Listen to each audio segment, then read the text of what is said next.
Answer, my friend. Hello? Hello? Yes, Mr. Dean, you are live on air. What do you like to say to us, my friend? Assalamu alaikum. Wa alaikum assalam. I was just watching, and you know, it's impressive how much you know about Islam. But I was curious, the title was the Quran or the Bible, where is the truth? The title of the stream, I want to know where, how do you know the Bible is the truth? Well, this is a question maybe you should ask yourself first. I mean, how you know the Quran is the truth? You are a Muslim, right? Questioning Muslim. Not okay. Well, my friend, when I say the truth, first of all, do you believe that God, he is a good God or he's a bad God? He's good. Okay. So the good God, is he going to teach you to do bad? No. Okay. Does the Quran teach you that you can rent a woman? It's called temporary marriage. Muta? Yeah, the muta. It does. Okay. So how God is the good God? When we say the good God, this means he teach me good ethic, correct? Yes. Okay. Do you think, with my respect to you and your family, I'm not saying something to insult you, please forgive me. I don't mean that. Do you believe that if your sister, with my respect to your sister, again, let us say this is my sister, not your sister, so you not be offended. Let us say I'm a Muslim, and my sister, she came to me and said she want to rent herself to do muta. What I will say to her? She will say to me, this is what Allah said. Now, I don't see anything wrong with that. Why is that? If it's consensual, if they both agree, but there's payment and they agree on what's going to be paid, and they go and do it, I don't see anything wrong with it. Okay, but isn't it so? You don't have a problem if your sister came to you and says there's a guy, he offered me $10 to sleep with me for 2 hours. As long both of them they agree, it's fine for you, correct? Correct. Okay, but isn't it this is what prostitution is about? Yes. So you don't have your problem that God teaching me to do prostitution? No, no problem. Why is that? What is your logic? My logic is that if that's what she wants to do, and if it's not rape or it's not forced on her, if it's consensual and there's a agreement and she wants to do it, then yeah, but fine. okay. So why Muhammad, he says if somebody commit adultery, beat him? What is the difference between adultery? At least adultery, let us say a man and a woman, they see each other, maybe they love each other, and they have sex, they commit that sin. So why, if you and a woman, she agree with payment, it's okay, but the woman who don't take off her panty for money, she will be punished? What is the difference? Both of them are not married. Yeah,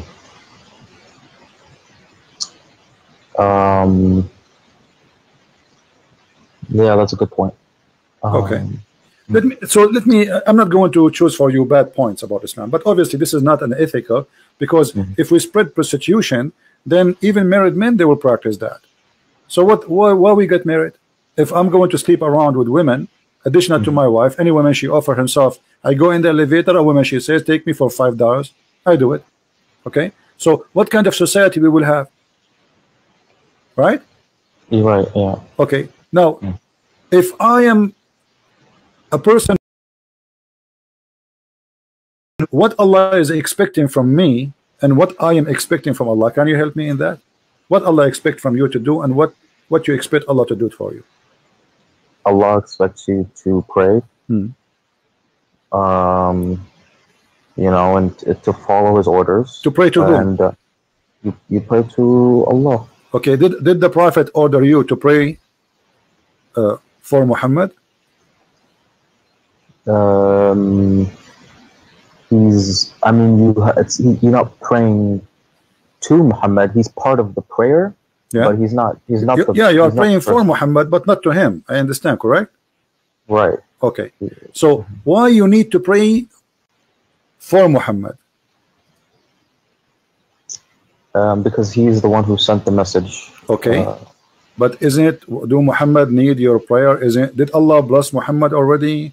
Is Muhammad No, going to so heaven? no, you're not praying. I don't know what you mean for Muhammad or to Muhammad. I don't know what all this is. At the end of the day, it's praying to Allah. Okay, you speak Arabic, right? The not classical, the slang Arabic. Okay, I will read and you help me if I am if you don't understand.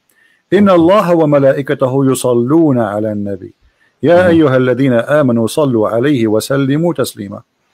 Allah and the angels are praying on Muhammad. Allah, he prayed to Muhammad, but he on Muhammad, actually he prayed on Muhammad. Now, but Allah, he prayed for who or to who? Sallu ala. When you say sallu ala, yeah, it's not really, that's not prayer in the sense of, you know. What is this? إقام الصلاة أن الله وملائكته يصلون على النبي يا أيها الذين آمنوا صلوا عليه وسلموا. Yeah, يصلون على. That's the importance. When you say يصلون على, it's more blessings on. Not okay, but hold on. Actual. Hold on. If this is a blessing, why we are using the word yusalli? You speak Arabic. The word yusalli is salat. The word the blessing is barakah. I mean, Arabic language is very rich. It's very easy to choose words. So when I say salah is salah. When I say barakah is barakah. And when you say yusalluna ala, you can also. Okay, I will go with you. So according to your what you said, that Allah and the angels are doing a blessing on Muhammad.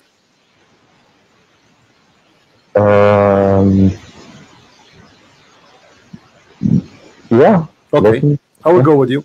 So if Allah already blessed Muhammad, what the angels can do more? Where is the blessing coming from? Is the blessing coming from the angels, from me, from you, or from God? The blessings, I mean, at the end of the day, if Allah wants the blessings, it'll happen. That's it. So if Allah blessed Muhammad already, why I need the angels and the believers to bless me? Allah, he blessed me, I'm blessed. That's it. The rest, they are just numbers. They mean nothing. إن الله وملائكته يصلون على النبي. إن الله وملائكته يصلون. Maybe it's a message that the angels also. Okay, let me make it more simple for you, my friend. Now, let us make a circle here. I will make a circle. And this is Muhammad in the middle. All right?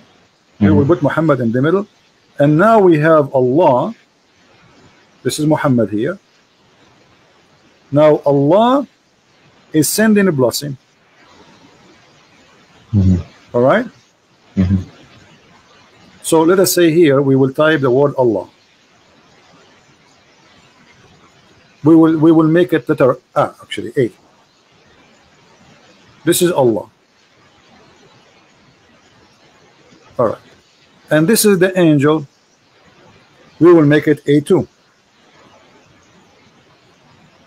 And this is the Muslims. We will use the letter M. Perfect.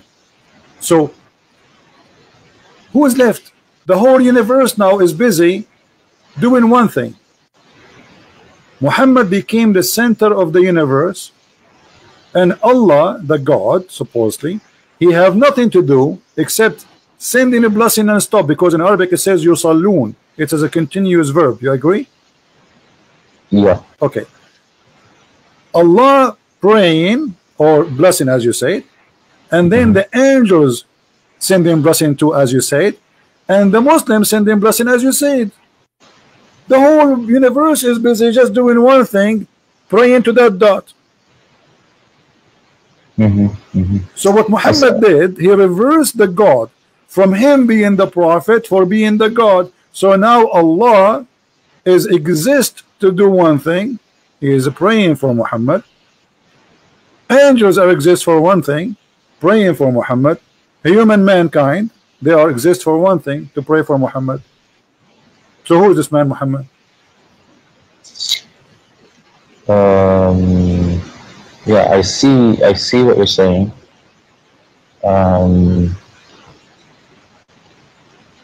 Now, Yeah, it seems like now what is okay. So obviously I don't. There's some confusion. What do you know what the tafsir says for this, or My friend, doesn't matter. maybe It you could, says, as you said, Allah, He pray on the Prophet, and etc., and He sent his contribution for him, and he glorify him, etc. But this is very silly because it should be the opposite. It should be the Prophet and the angels and the believers praying to Allah, not Allah and the angels and the believers praying to Muhammad. yeah, Okay. yeah, yeah, that makes sense. Okay. I will show you one more thing. Okay. But it has a connection with this what we showed you now. Mhm. If you have a fight and you have two wives, Mhm. who's going to help you in the fight? How many people you need to take your side?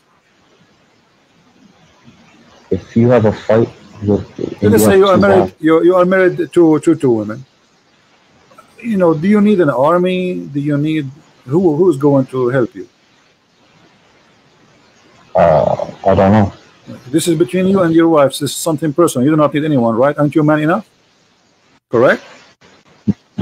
I'm not married. No. I'm not saying that. I'm saying, isn't it the man is enough to?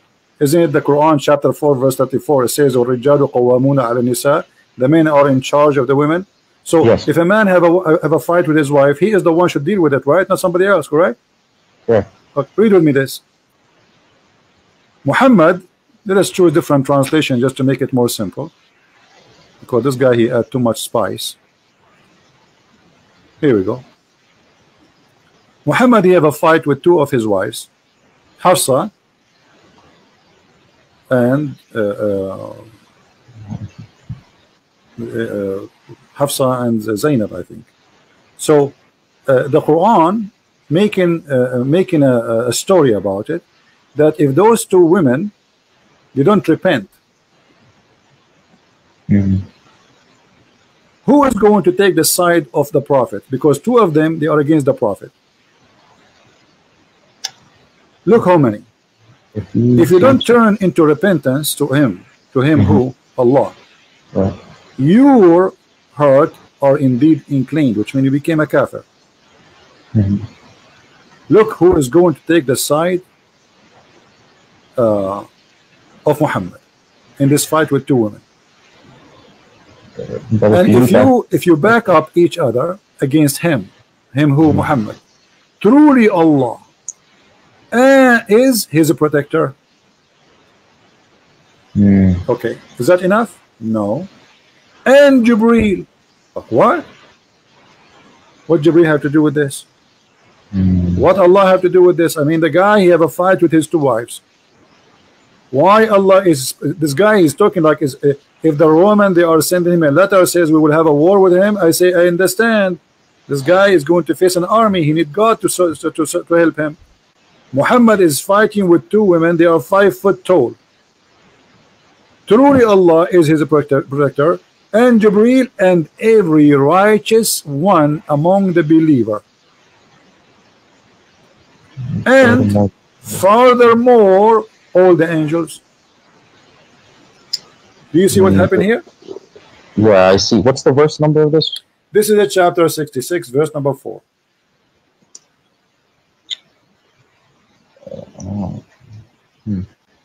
Okay. Yeah, I see.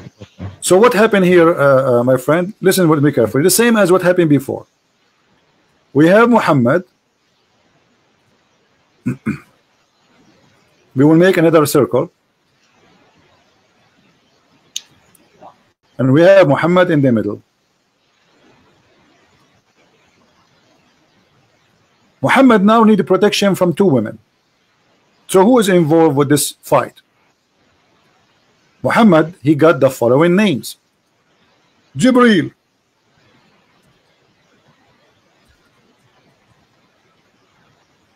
we will call him J. And Allah, we will call him A.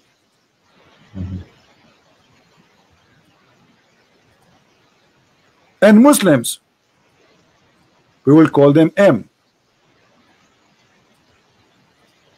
And all the angels in the world. Who is left? Yeah.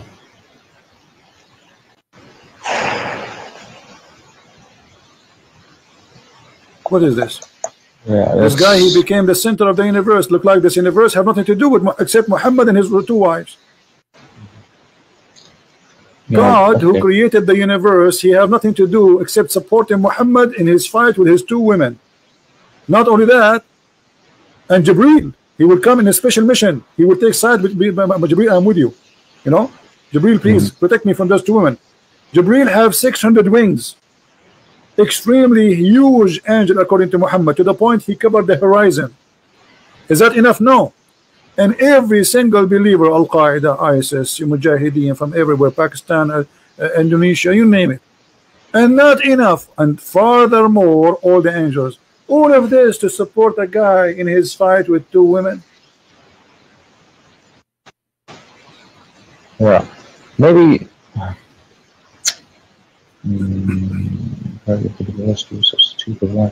maybe he's Allah's trying to, he's sending a message. Our friend, the messages, so no problem. He can say to them, obviously, you see, look, Muhammad, what he's doing.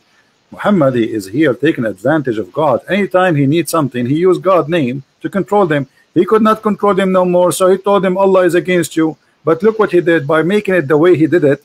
He make it too much exaggeration. It's obvious it is a lie. Because he can say, Allah said you have to repent, and that's it. Right? We do not need the rest. And if you go against him, Allah is his supporter, Jibreel is his supporter, the believer is his supporters, and the angels are going to be in his back. What is this is about? Are we going to, is that the end of the time? Is that a judgment day where two armies are huge, are going to destroy? It's two women. Yeah. So what's your point? I don't. So you're saying my point is that Muhammad, he is the center of Islam, and the rest is just character, like in the stage. You know, you put decoration. Well, he's obviously very important. No, not obviously is important. He is God. He is the God. Everything serve him. God, he serve him. Allah, he serve him. Jibreel serve him. The believer serve him. Everything exists is for him. But not everything in the Quran is benefits the Prophet. What do you mean?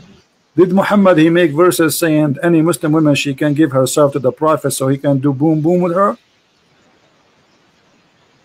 I don't. That's in the Quran or the Hadith? Yeah, this is in the Quran. Chapter 33, verse number 50. Any woman, she offer herself to the Prophet, and this is only a privilege to thee. Why Allah will make a special privilege for boom boom privilege? Muhammad already have 13 wives, thousands of sex slaves. Why he need to say that Allah said to me, it is lawful for you the following women. Look how many counting here is. I mean, this, you get dizzy. Oh Prophet, we made lawful for you the wives. Well, thank you for telling me. I'm sleeping with them since the last century. I mean, this is silly actually to say to me that. Imagine I'm sleeping with those women since the last century, and now you say to me, I made it lawful for you your wives, or they are already his wives. What are you talking about? Don't you think it's too late? And whom has paid their door, and who your right hand possess, which means the slaves you own. Anyone you slave you own, you can jump on her. And the prisoner of war, and whom Allah assigned to thee. It's Allah assigned to you. This is a sign of Allah to take off their panty. And the daughter of your uncle, and the daughter of the partner uncle, and the daughter of your auntie, and the daughter of blah, blah, blah, blah, and the daughter of the daughter, and any believing women, she offer herself to the Prophet. And look what they say in Arabic, in English here. And any believing women who dictate her soul. Her soul? I thought people dictate their soul to God. Wait, where does it say? Which one for you? Where's the story? What? It says there in English. Oh, okay. Okay, now. Dedicates her soul to the Prophet. The Prophet wishes to God is done for thee, not for the believers. It's a privilege only. This is all is a privilege only to Muhammad. So do you see how he used God so he can make his own privilege, and most of them they are about sex and money?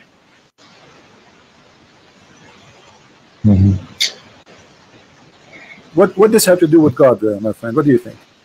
What does have to do with God? Why God he is saying any woman she can give herself to the prophet? I mean, you told me that it's okay for you to do muta. Okay. Now, what this is about? A woman, she is giving herself as a gift to a man to sleep with him, and this is not for everybody. That's just Muhammad. Why Allah is so much concerned about the happiness of the private part of Muhammad? Well, he's the messenger. So if I'm a messenger, that involve my private part?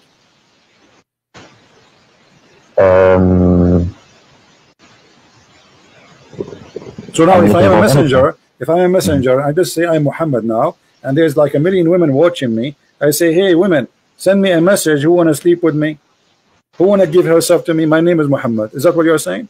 So because I'm a messenger, I can sleep with all those women. What does that mean? What does that have to do with God? Is Muhammad is a servant of God, or is he a servant? He's a private part. Servant of God. Okay, so what does have to do with him? Why Allah? Do you know what we say when you say Allah is God? What does that mean? Imagine all those galaxies. You know how huge, massive the universe is. So imagine we are not even a dust, and the God who created all of this, he is writing a verse about women taking off her panty to Muhammad. Don't you find that this is something very fishy? I do, yeah, but in the same way, I find it like if you talk about the Bible and you start talking about how God cares that we, mix fabrics, or we care like these little things, it's the same thing with all any of the books you're talking about. The Bible has some stuff like that. No. The Bible does not have a stuff like that. Let me explain to you what you're talking about. Don't eat whatever. Don't eat. This is the law of surviving. This is not the law which is God gave to Moses. God gave Moses the 10 Commandments, and then Moses, he is the leader of his nation. So in order to survive, he gave them orders to follow. He's a king and he is a prophet in the same time. So don't get close to the camp if you want to do poo-poo. But this is have nothing to do with God. This is about hygiene and how to preserve yourself. Because you do. I think I lost him. So when Moses he gave those command, it was to preserve his nation from being sick and ill and etc. But this is not God talking about those things. So here we have a prophet who is subjugate. And okay, why Moses did not make a verse says any woman she want to give herself to Moses? Here we go. Moses is a prophet.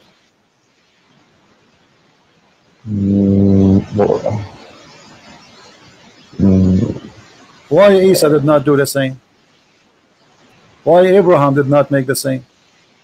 Why any of them did not make the same as Muhammad? Why Muhammad is unique when it's come to sex and money? I mean, maybe they did. We just don't have their words. No, show me where.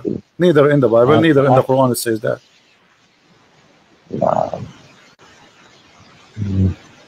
The only story in the Quran showing it's about David, and David in the Bible is condemned by God. David in the Bible accused David to be a criminal. His hand is full of blood. While in the Quran, the story is there is amazing. So why this man is subjugating God for his benefit?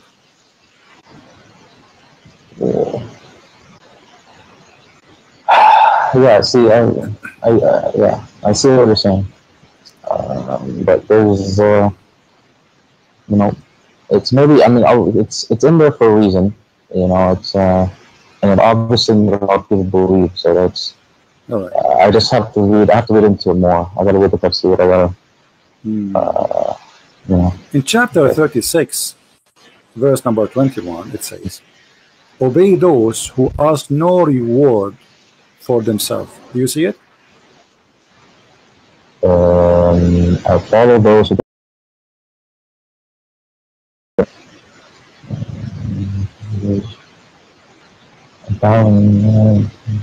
Yeah, I see it. Yeah. Okay, so we should not follow Muhammad then. Tons of verses in the Quran about money. Muhammad, he take the best of the booty. Safiyul Maghnam. Muhammad, he take the fifth of the booty, the best of the women.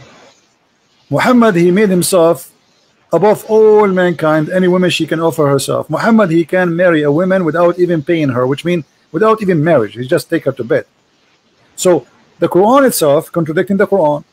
The Quran says, and by the way, those verses is about the disciple of Jesus. This is a chapter 36, verse number 21. 3 messengers were sent by Isa, supposedly the Messiah, and one of them is Paul, and the second is John, and the third is Peter. So those three, they said to those who they are speaking to them, obey those who ask no reward of you for themselves. So this is the guideline.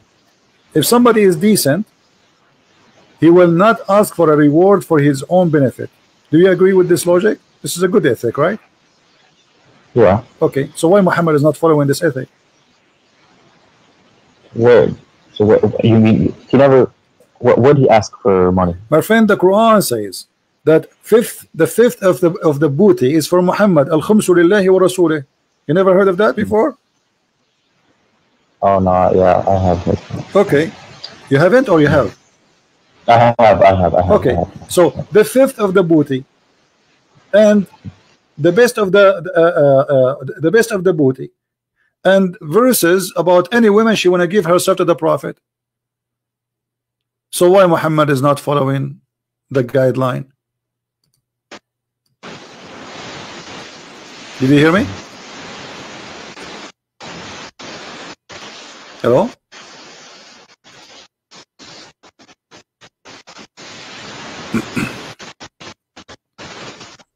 Hello?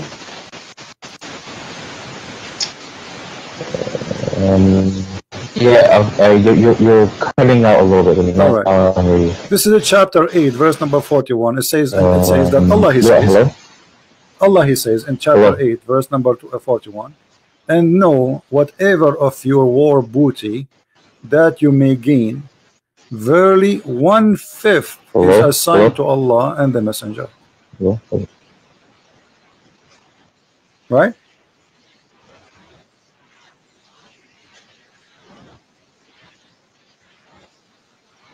And this is a theft anyway. Yeah. So how we can make two verses work? One saying that follow. Yeah, he have a bad connection. You can't tell. Maybe he's in the Middle East or something like that. So obey those who ask no reward for you. Right? And this is what even Paul, he was saying. Like, they accuse him of lying. He says, if my lies is to glorify God, what lie I am doing? Right? I'm not asking for any reward from myself. This is from the Bible, actually. Muhammad is copying it. If we go to the interpretation, we will find that this is about Paul and Peter and John. So ask not or follow not those who ask you for reward. But Muhammad did not follow this verse. Muhammad did the opposite. No, he's an Arab. He's not an Indian. How is an Arab Indian? You're funny.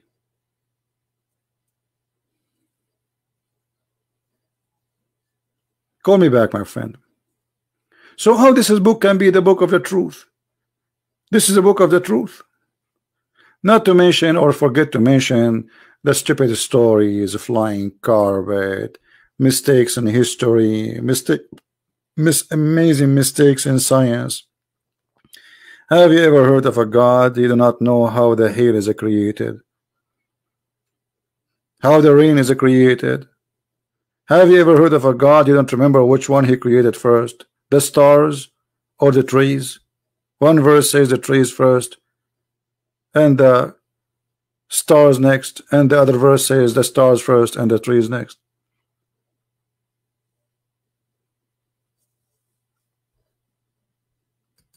Yeah, I think this guy, he will leave Islam soon. Let us call him back.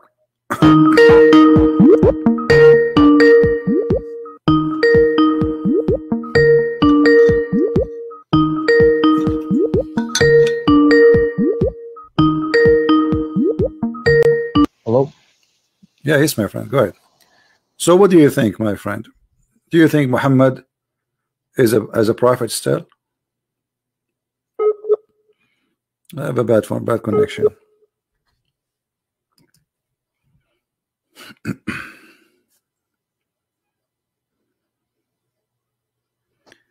David, one more time you say that, I will go to block you.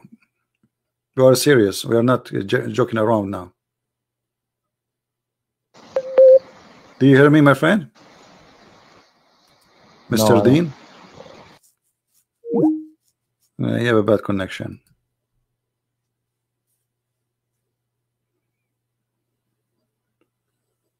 It's okay. Obviously, he is listening and he is learning. They will leave Islam very soon, as the rest of them.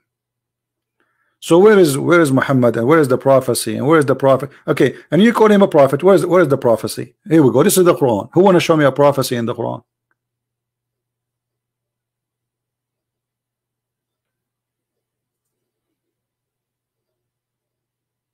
Who is a Muslim want to show me a prophecy in this book? Who is a brave Muslim? He is willing to call me and say, hey, I'm going to show you a prophecy.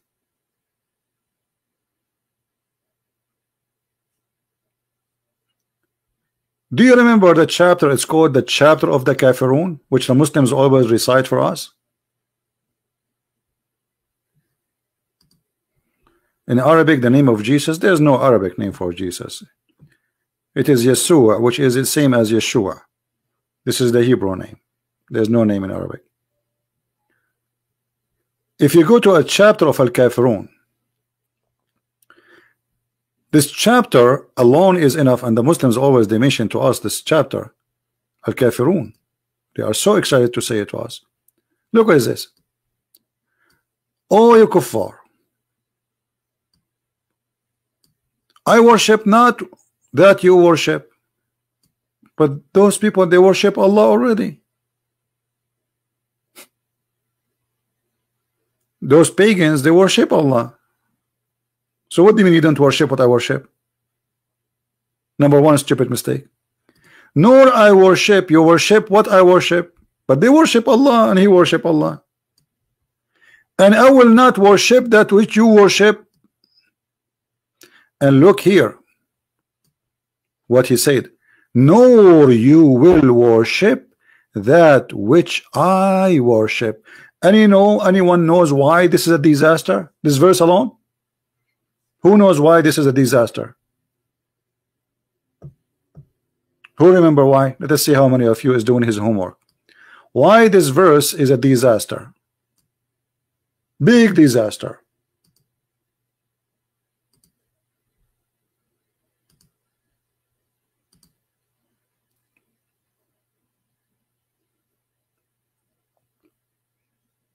Because he said to the pagans, who he is one of them too, you will never worship his God. But all of them later they became Muslims.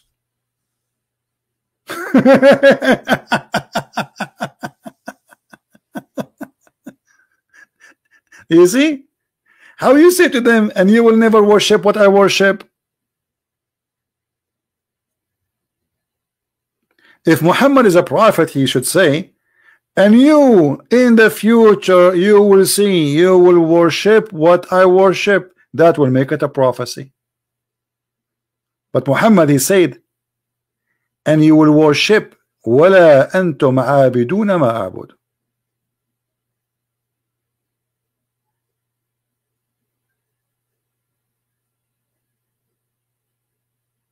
Muhammad, he got himself busted.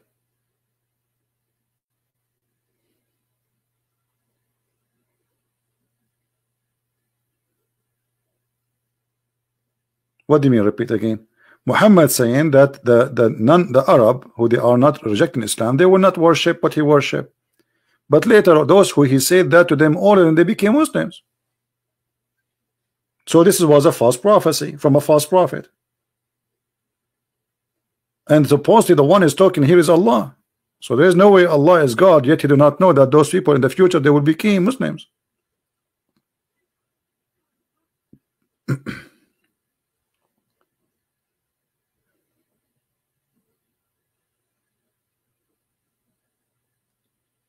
Any Muslim?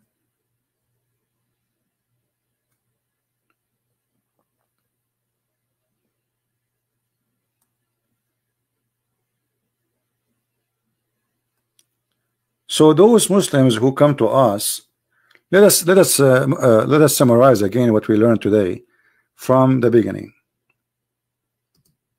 What we learned today?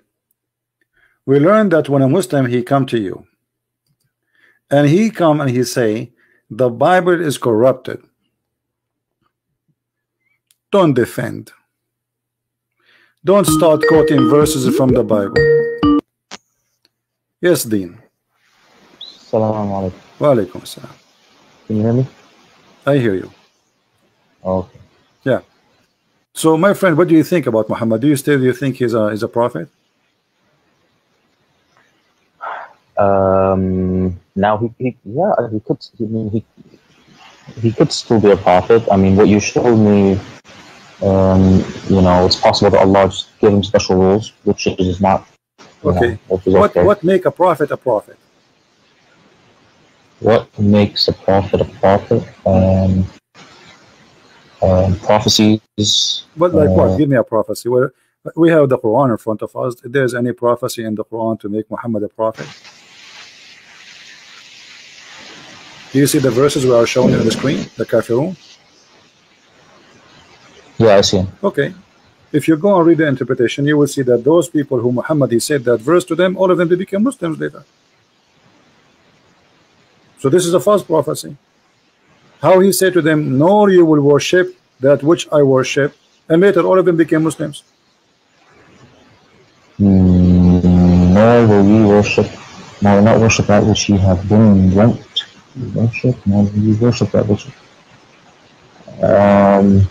So he's saying you won't worship which I worship, and then maybe they come fake Muslims so they don't get killed. If I say to you, you will never become a Christian, and then after 2 months, and I claim to be a prophet, and then after 2 months you became a Christian, that's mean I'm a false prophet.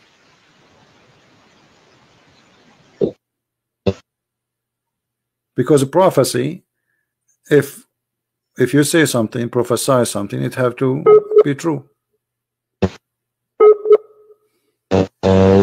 Yeah. Yeah, but this is a false prophecy.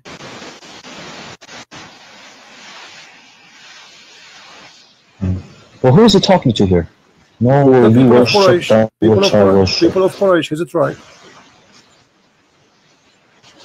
The Arab, but all of them they became Muslims in his time, not after. In his time, during his lifetime.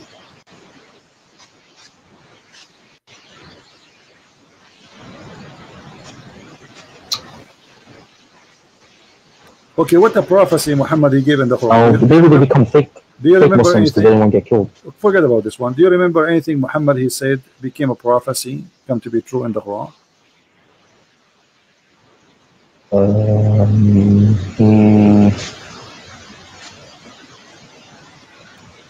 I will give you one. I will help you. Okay. Have you ever heard a Muslim saying that Muhammad he prophesied that the woman after they lost they will win? He said, yeah, he said that the Romans were defeated, or they will be defeated. Okay, this is chapter 30. The Romans have been defeated in the close by land, and after a few years they will defeat. They will be victorious. In Arabic it says بضع سنين. See, بضع سنين. The word bada is between 3 to 10. Based on the history, that will be wrong, because it took many years after that, more than 16 to 17 years for the Roman to accomplish. However, the hadith says, and this is what the Muslim they say to us, remember, it's not me. The hadith says that Muhammad he said that verse after the Roman became victorious.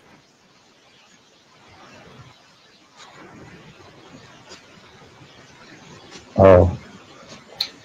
So how this can be a prophecy? No, this is not a prophecy. Okay. The Roman Empire has been defeated in the length of span.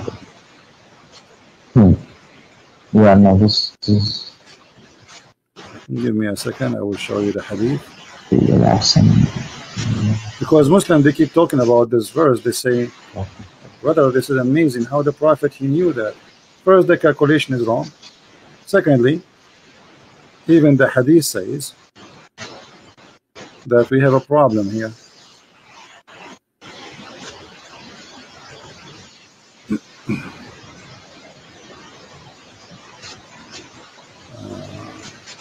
Second.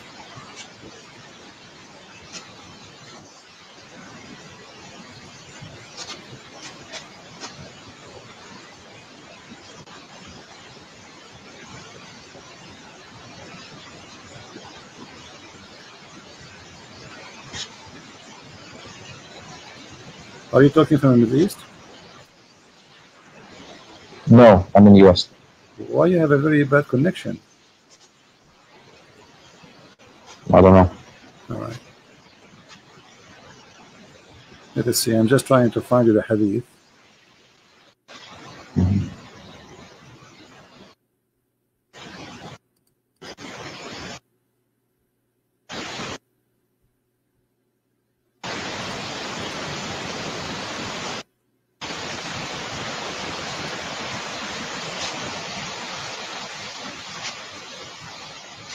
For some reason is not opening with me, but I will get.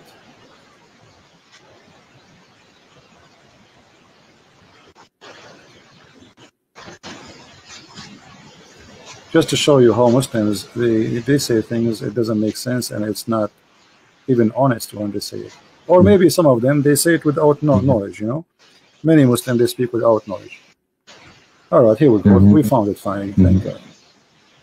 Sometimes you want something, it doesn't come. All right. Let us put it in the screen.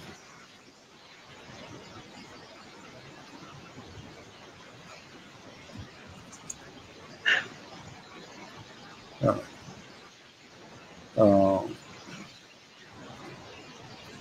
Do you see the screen? I see your books right now. All right. What about now?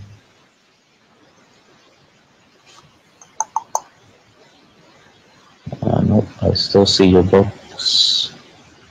It's okay. We'll take a little bit of time to come to you. It says here that in the day of Badr, the Roman had victory over the Persian. So the believers were pleased with that. Then the following verse was revealed. So the claim that this was a prophecy, Muhammad, he said that verse before it was a lie. Yeah. Okay, I still, can you give me which hadith it is? I want to read it. This is Jami' al-Tirmidhi and it is Sahih. It's Sahih? Yeah. Oh, here.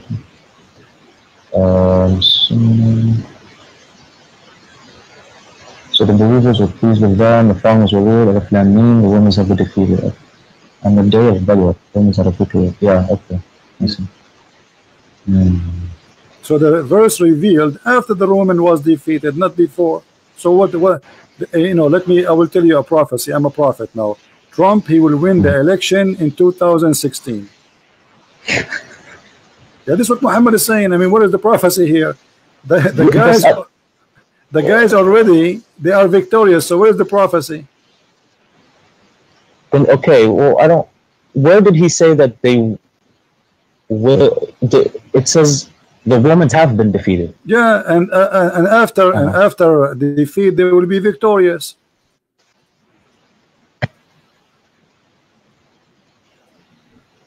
Oh, okay.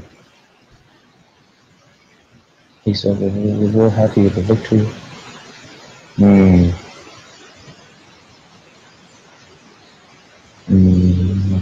Yeah. But I don't really. This one I don't hear is like the big. Forget about this. Did you hear about the Muslim? They say that there is science in the Quran. Oh yeah. Okay, what can you give me? Do you remember anything? There's the Big Bang and biology. Choose one. Which one? Which one? Give me one, and we will talk about it. The Big Bang. Big Bang. What is the Big Bang? Do you know what the Big Bang is? Yeah, all the matter in the world was in one one ball, and then 13 billion years ago it expanded. Okay. There's explosion, correct? It was an explosion, Yeah. But you see, the Muslims, they quote for us this verse in the Quran saying this is about the Big Bang.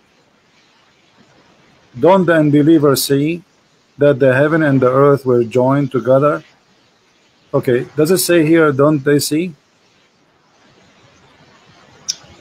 You have to give me what's the verse? What's the verse number? Chapter 21, verse number 30.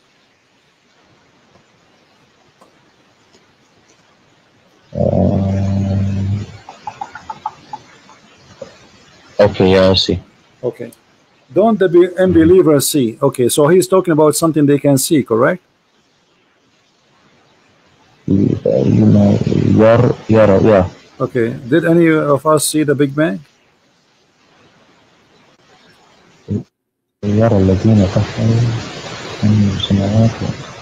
No, but Okay. yara. Alam yara. Didn't they see? Didn't they see? Correct? Didn't they see? أولم يرى الذين كفروا أن السماوات والأرض كانتا رتقا فتقناهما. So didn't you see? So Allah is speaking about something He can see, not something happened in the past. You know, I mean, something you can witness for it now. I mean, at least we can see how it is now. So what the Quran is speaking about, that the earth and the heaven, they used to be together, and Allah, He lift up the sky.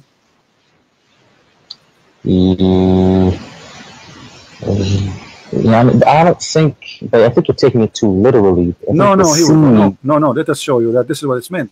You see, I don't say things, you know, I don't know, by now you should know that I don't say things unless this is how it is according to Islam.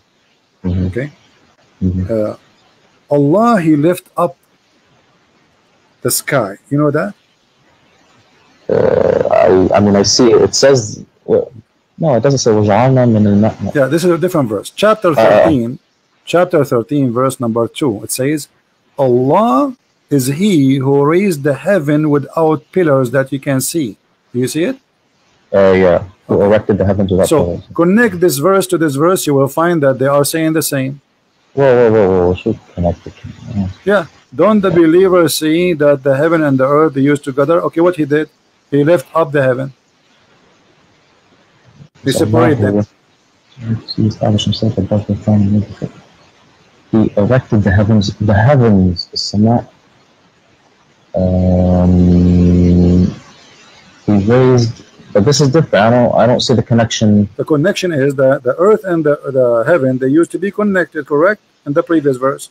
Yeah. This one here is saying Allah, He raised it up. This is how He split it. Allah, He raised up the heaven. Okay. So, but let me ask you: is that true that that the heaven is raised above us? No. So this is a lie. How God He says such a thing? We are not even a dust inside the space, inside the heaven, if we can call it heaven. Correct. So we are the heaven is not lifted from us. We are inside it. We are little tiny. It's not even like the size of a needle, the head of a needle, inside the heaven. So how He lifted up? But because this is how Muhammad He say things, the earth and the heaven, they are not connected. The heaven is up, the earth is down. So the heaven is up, but this the truth is not right. The heaven is up, the heaven in the right, the heaven in the left, the heaven underneath of us, because the earth is not a flat, and there's heaven around us all over. Yeah, there's no. Yeah, that's right. So this is a very false statement.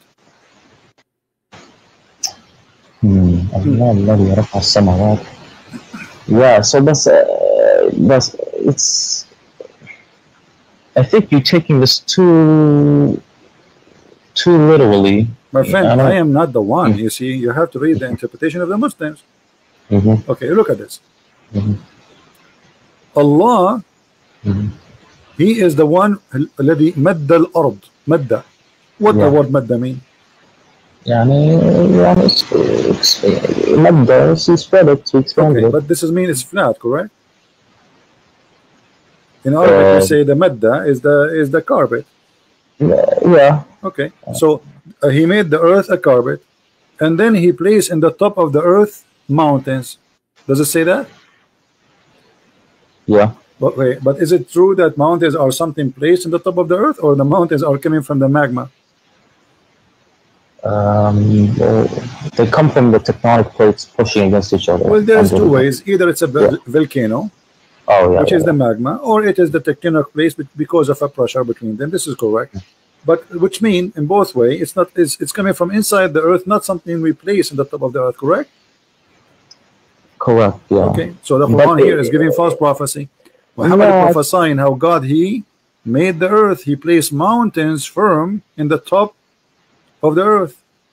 I don't. But he's not saying. That's because it looks that way. I don't. It's not literally. No, my friend. This is literally. It's about how God He's speaking about mountains, how He created them. This is not. It's not up to you. And you can read the Muslim interpretation. This is not my interpretation. You can read Ibn Kathir. You can read Al-Qurtubi. Okay. You see, I will take advantage of one thing. That's because you know Arabic. You know the hail, right? Al-Barad. Hail, yes, yeah. Okay. How the hail is created? It's cold air. I don't know exactly. So you don't believe that hail is something God He break from mountains in heaven? Break from mountains in heaven? I mean, no. Okay. So read with me, because you keep saying to me you are taking it literally. Read with me. Give me. Here we go. ألم ترى أن الله يزجي سحابا ثم يؤلف بينه ثم يجعله ركاما فراق ودقا يخرج من بينها. Then he says وينزل من السماء من جبال فيها من برد فيصيب به من يشاء. Allah is talking how He make the rain, and now He's talking how He make the ice. Okay, where the ice is coming from? You speak Arabic? Yeah. Okay. He sent the hail from mountains, and because he keeps saying to me you are taking it literally. Okay, let me show you what the Islamic scholar says. Whatever the Muslim scholars they say, I will take it, no problem. Here we go. Just to show you this is what it's meant. That's not me saying this and saying that. So if we go to the Quran interpretation, which is made by the Muslims, not by me, we will find the following. Let us see what it says.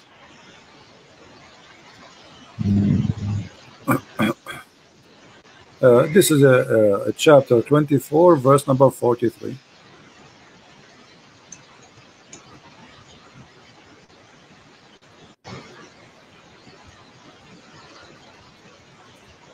And we will show it interpretation according to Islamic understanding, not ours. We don't do what the Muslims do. Muslims, they try to explain the Bible to us the way they like. We don't do that. We show them what they themselves they see about those verses. Yeah. Okay, let us see. Verse number 43, and here. All right. You heard of Al-Jalalain, correct? Yeah. All right. Here we go. This is Al-Jalalain, and this is the official government website of the Kingdom of Jordan. Let's see what it says.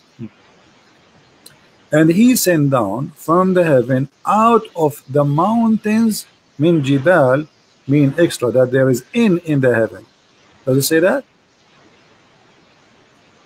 Yeah, it says that. Okay. Yeah.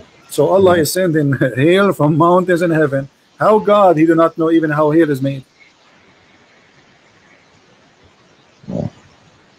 So we can change the interpretation. Maybe this guy is wrong. I mean, people make mistakes. Maybe this guy he have a wrong understanding. Here we go. This is Ibn Abbas, the cousin of your prophet. All right. It says, and then he says, and then He sent down hail from mountains in heaven. Yeah, that's not right. Okay, but this is God. Yeah. And God is saying to us how hail is made, how rain is made. How this can be true? If this is God talking and this is wrong, that means Allah cannot be God.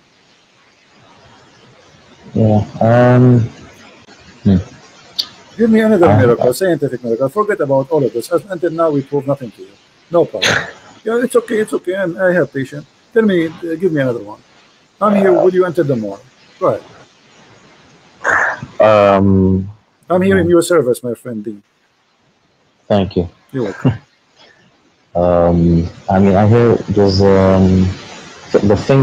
unique fingerprints. Fingerprints, no problem. But I want to show you today how, my Yeah. friend, with my respect to you, you are a Muslim, and I'm not trying to insult you. I don't mean you when I say Muslims, they lie. But they lie. Your brothers in real religion, they lie. You speak Arabic, so how this is can be, I mean, how they can fool you, my friend. Here we go. Yeah. This is about the word binan. Mhm. Okay, let us see what the verse says.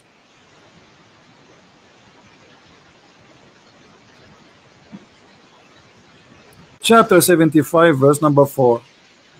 It says, aren't we able to put together his fingertips? But this is about his bones. The fingertips is the bones. This is not about fingerprints. What fingerprint? Allah is saying, here we go. Does the man think we cannot assemble his bones? No, we can. Even his fingertips we can. Yeah, that's right. It doesn't say fingerprints. So they lie. You see, it's about bones. They make it about the skin. But they are assuming nobody will go and check, and nobody have a brain to you know, people, they take it like, you know, it's like a fast food, McDonald's, you know, take sandwich, give sandwich, brother. Prophet said, Allahu Akbar, Alhamdulillah, MashaAllah, Alhamdulillah. Takbir, takbir. No, this is the comedy we see. Nobody wanna use his brain for a second. Yeah, I'm looking through these translations. A lot of them, I'm trying to read the Arabic, and yeah, they keep adding stuff. My friend, the Arabic is so clear. أيحسب الإنسان أن لن نجمع عظامه بلى قادرين على أن نسوي بنانه. So he's talking about, do you think the human can, he think we cannot put his bones together? No, we can, even his bones, because the fingers, they are very small. Like, you know, maybe you can put the big bones together, but those are very small, the hands, you know. So this is what it says. And look how they fabricate just to make it look like as a science. So the verse is speaking about, and not only that, we can go to the interpretation. Let us go to the interpretation, because maybe Christian Prince, he get it wrong. Maybe you get it wrong too. You know, let us see if there's a fingerprint here. Chapter 75, verse number 4. I mean, those who make those claims, they are official liars. They are liars with certificate of PhD. They have no shame. Here we go. This is Tafsir Ibn Abbas. Is it about bones? Yeah, it seems like it. So why they lying? I don't know. See, I hear this stuff from just my parents and. Okay, my friend Dean, forget about this one, man. Maybe we can find something else. Give me one other one. Give me, hit me. I will stay with you until the coming year, and I guarantee you, everyone you give me is going to be busted, and everybody, and including you will laugh with me at it. I'm laughing with you now, yeah. I don't know. There's so much. The embryology. That's wonderful. The embryo. What is that? Which verse do you know? There's many verses. Let me help you. Maybe you are talking about this one where it says alaqa, the one about the alaqa. Is that the one? Yeah, yeah. Okay, but this is a hilarious verse. Thank you for mentioning. Now, me and you now we will have heart attack from laughing. Read with me carefully. Yeah, read with me carefully. This is the Quran, and this is what the Muslim translation is, not my translation. It says, then we made the nutfa. What is a nutfa, Dean? The nutfa is the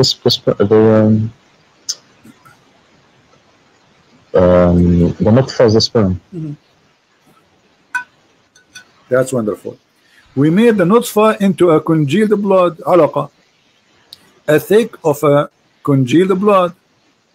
Okay, do you agree with that, Dean? Have you ever heard of a scientist says that the baby is made from nutfa, and the nutfa will become a baby, and that how it happened? The sperm became blood, and then the blood became a lump, and then the lump became a flesh or bones.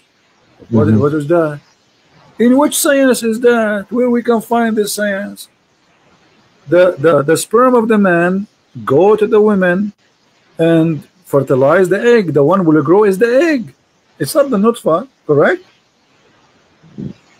Well, yeah, there's the egg. Yeah. Yeah, the egg will become the one cell. It's a big cell. The cell became two. The two became three, etc. You know. So it's not the sperm will become what this guy is talking about. He's saying that the sperm of the man will become a congealed dead blood.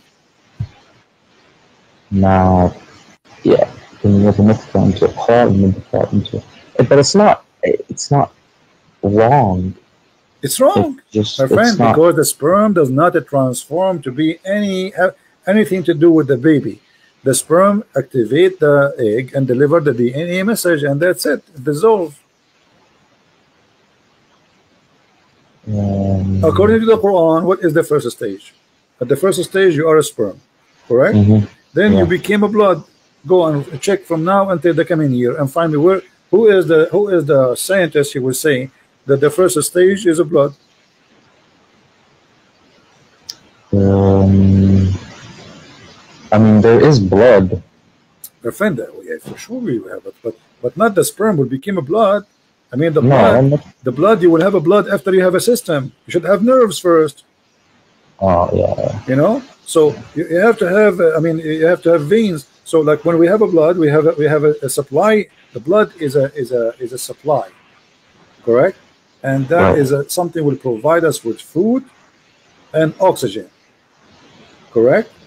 Correct. Yeah. Okay, but here in this stage, there's no need for food. I mean, the food is provided in different way from the womb of the woman. The egg is connected, even after you are born, still you are connected to the mother, right? Right. So here he's saying that the sperm became a congealed blood. Let me show you another verse. Okay. Do women have a sperm? Do women have no? Okay. Chapter 86, verse number 6 and 7 says that there's a gushing fluid, sexual fluid, coming from the backbone of the man and the ribs of the women. Where do you think the sperm of the man is coming from? Sperm from the man? It's coming from the testicles. Well, you are very close, but let us go here. According to the Quran, no. The sperm of the man is coming from the backbone, and women have a sperm, and it's coming from her ribs. Yeah, I mean, no. I don't see women here. Where do you see men and women? No, the word taraib in Arabic is the location of the necklace of the women. It is a word that has to do with the ribs of the women, and specifically the location of the women necklace. This is what taraib means. موقع القلادة.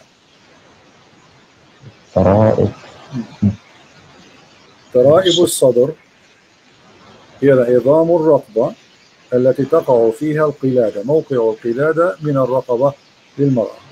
So it comes from between the backbone of the man and the ribs of the women. How is that? What kind of God do you think that the sperm is coming from a backbone, which is the last bone in your spine, and women have a sperm coming from her ribs? You know, let us go and see the interpretation. Maybe I'm wrong. Yeah, I have to. Yeah. No problem. Here we go. This is chapter 86, verse number 7. Let us go to Ibn Kathir. You heard about Ibn Kathir, right? Yeah, he's the big one. Yeah, he used to be in my school. Oh. Here we go. This is Ibn Kathir. Let us see what Ibn Kathir he said. Now the Muslim, they will say to me, what the Muslim they will say not now, they will say Ibn Kathir is an idiot. They will say he has no understanding. Yes, they will say that, but just to save Muhammad from being exposed, they will say anything. Look at this. This is Ibn Kathir, and he is explaining the verse. Let us see what it says. He is created from a water gushing forth, meaning sexual fluid that comes out bursting forth from the man and the women. Thus the child produced from both of them. Okay, wonderful.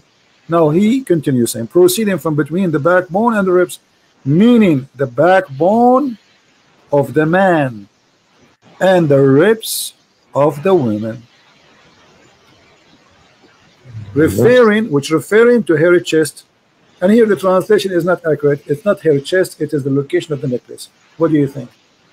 Do you agree that women, she have a sexual fluid which make the baby, and it's coming from her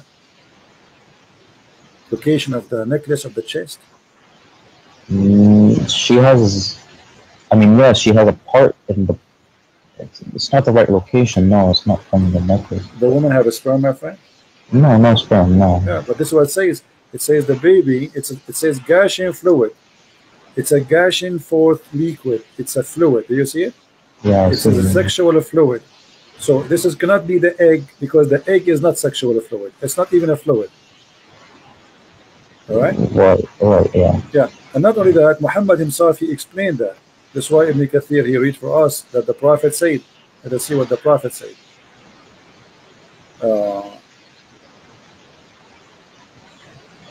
There's a hadith where Muhammad said, explain something. Let's see. Where is the hadith? I hope they did not take it off, because they do that. The Muslims, they are trying, yeah, they do that actually. There's a hadith where Muhammad, it's in Arabic, I can show it in Arabic.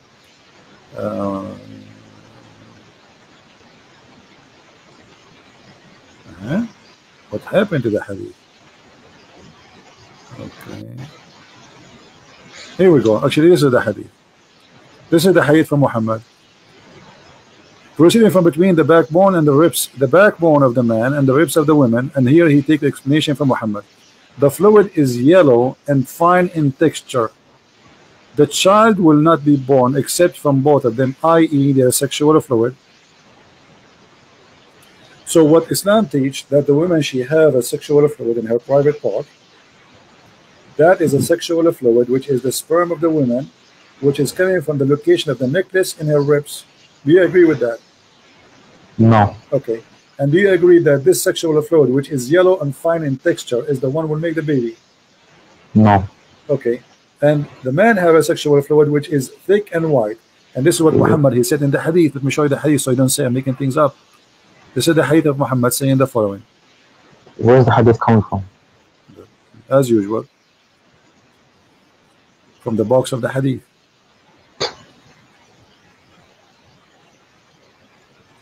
Here we go. This is your prophet explaining the same thing, and this is Sahih.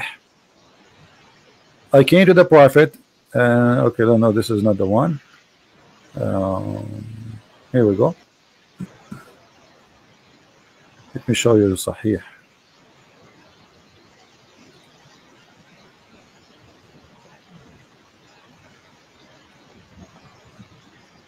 Here, the hadith saying, Anas ibn Malik reported from Salim, narrated, blah, blah, blah, blah, blah, blah, blah, blah, blah. Okay, anyway. Then it says, in case that the woman sees that she must take a bath, she sees what? She sees a dream. She have this charge.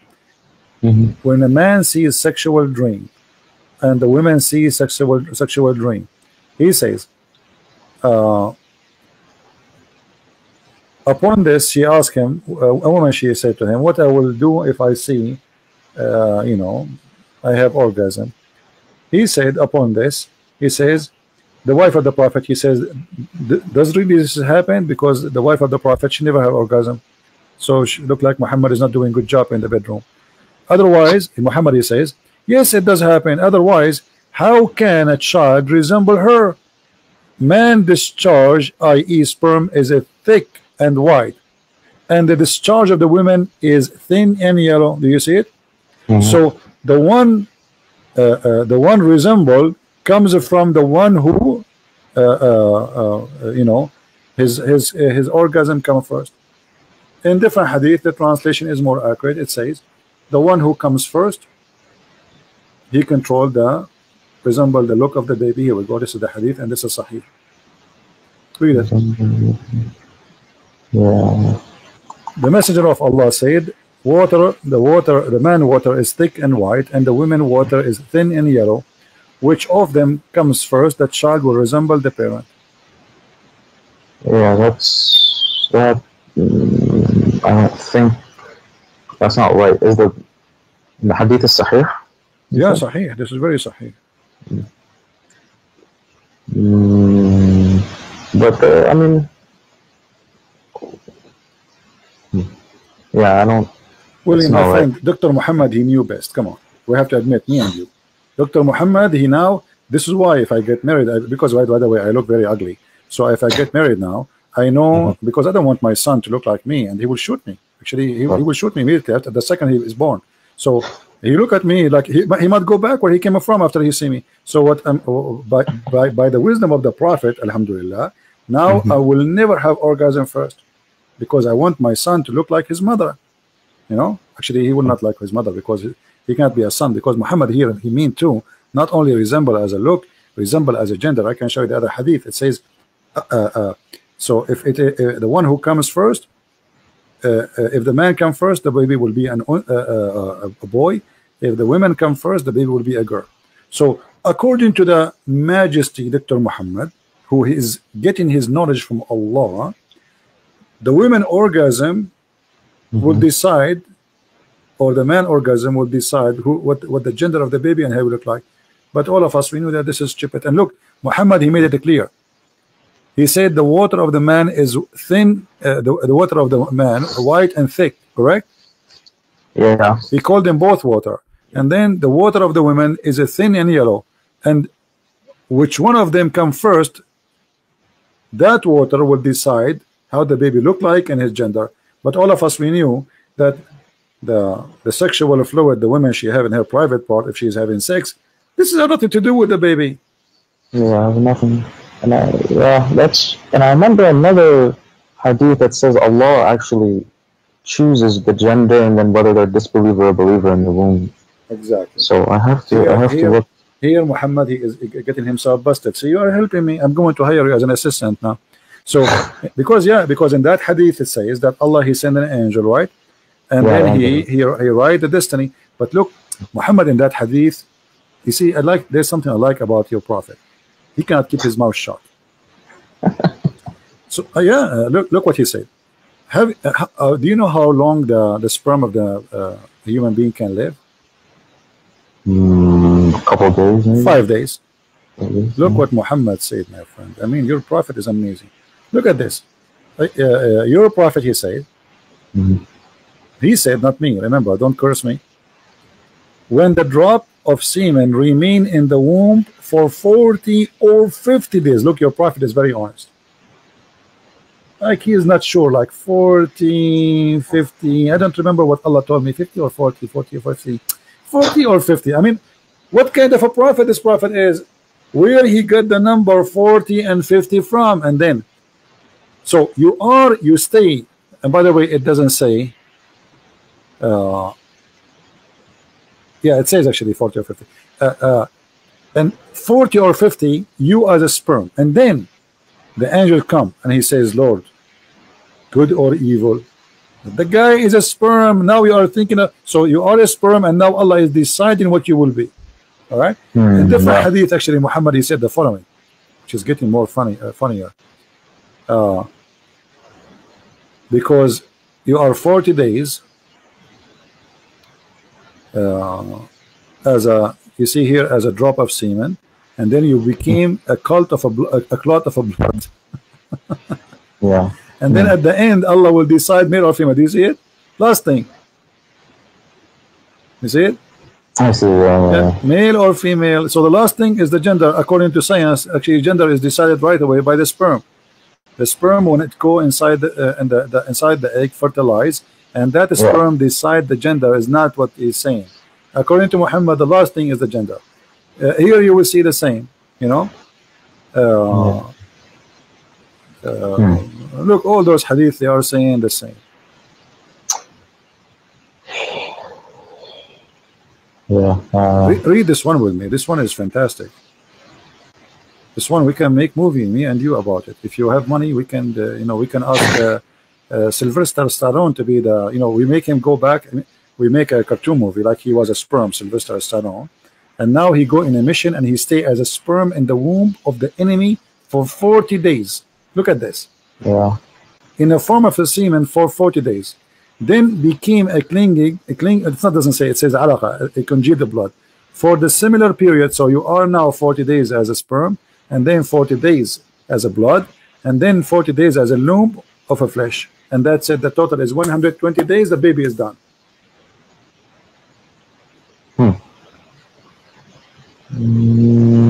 Yeah, that's 100. Yeah, no, that's not right.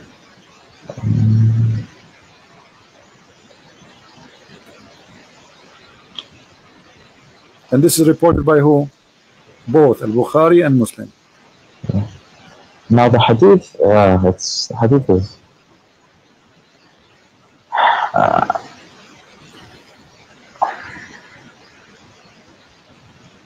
yeah, I don't like the hadith too much. You know, the Quran, you see, I showed you the hadith to confirm what it says in the Quran, remember, right? Yeah, I know. Yeah. So because I want you to say, because you said to me you are taking it literally, etc. So I'm showing you, this is what the Muslims understand it, and this is what Muhammad himself, he said. Forget about this. Give me another miracle. Forget about this. For that, nothing is working. Nothing is working. What I can do. Maybe you never know. Maybe this one coming one is going to work. Give me another one. Just last one. But the last one, try to choose something that can hit me in the head, break my head to pieces. Last miracle. I mean,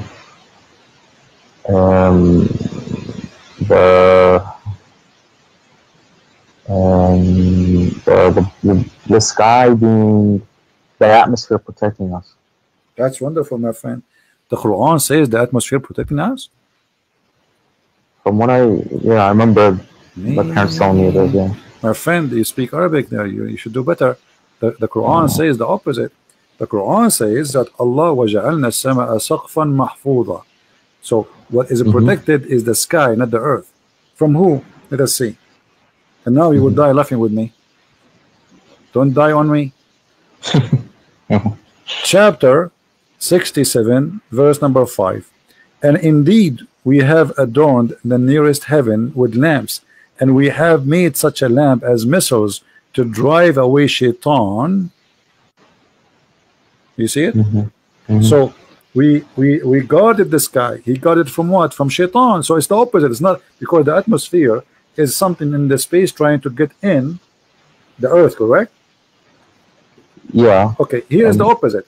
Shaitan, he will try to go out of the heaven. Allah, he will shoot him. Now you might say to me, this is not clear for me. Can you confirm it? Let us confirm it in different verse. This is all his fairy tales, where Muhammad, he claimed that Shaitan, he tried to steal information from Allah. I don't know if you know, you know about WikiLeaks? WikiLeaks, yeah. Yeah, this is Allah. Shaitan, here we go. Look.